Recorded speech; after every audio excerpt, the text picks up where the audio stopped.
बहनों, देवी माँ की चुनरी का बहुत सुंदर वर्णन है, सुनिए उसे। चुनरिया है मायके बड़ा नीक लागे, चुनरिया है मायके बड़ा नीक लागे, बड़ा नीक लागे, बड़ा नीक लागे, बड़ा नीक लागे, बड़ा नीक लागे।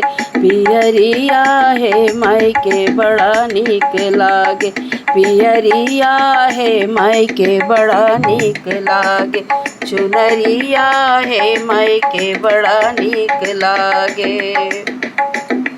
टीका नीक लागे, बिंद नीक लागे, टीका नीक लागे, बिंद नीक लागे, सेनुरवा है मायके बड़ा नीक लागे, सेनुरवा है मायके बड़ा नीक लागे, पियरिया है मायके बड़ा नीक लागे।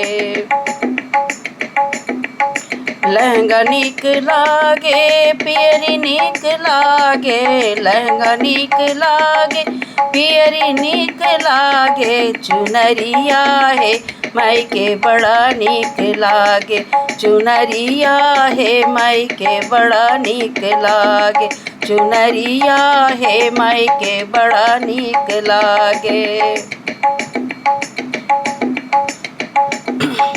चूड़ी नीक लागे, कंगना नीक लागे, चूड़ी नीक लागे, कंगना नीक लागे, मेहदिया है मायके बड़ा नीक लागे, मेहदिया है मायके बड़ा नीक लागे, बड़ा नीक लागे, बड़ा नीक लागे, बड़ा नीक लागे, बड़ा नीक लागे, चुनरिया है मायके बड़ा नीक लागे, चुनरिया है मायके बड़ा नीक लागे।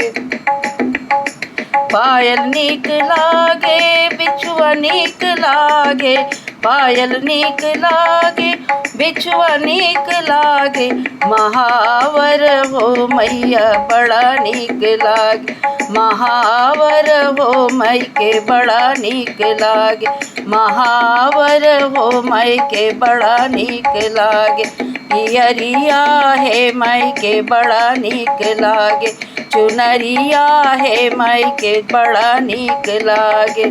जय माँ भवानी।